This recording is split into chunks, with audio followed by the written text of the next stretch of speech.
2 பேதுரு 1ஆம் அதிகாரம் அதோடைய 17ஆம் வசனத்தை வாசிப்போம்.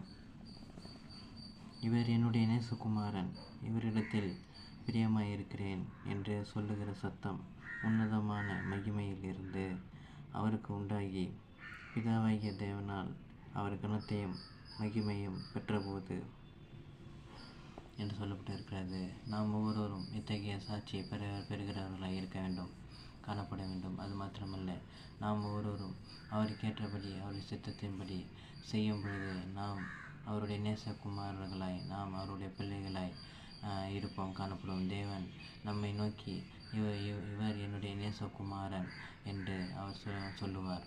நம்மை பார்த்து பிரியமானவனே என்று சொல்லுவார். ஆகவே நாம் ஒவ்வொருவரும் அத்தகைய சாட்சி உள்ளவர்களாய் நாம் நடந்து கொள்ள வேண்டியது, அவருடைய சித்தத்தின்படி செய்ய வேண்டியது அவசியமாக இருக்கிறது.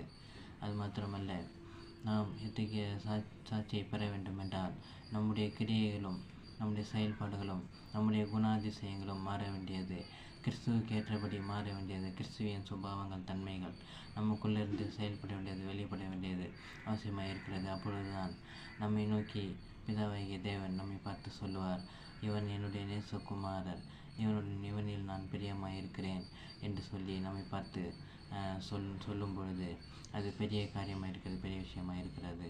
ஆகவே நாம் அத்தகைய அந்த சாட்சியை பெற வேண்டியது அவசியமாக இருக்கிறது. ஆகவே நாம் பிதாவின் சித்தத்தை ஏற்றபடி நடந்து கொள்வோமாக, அவருடைய காரியங்களிலே நாம் ஈடுபடுவோமாக. ஆமென். கர்த்தர்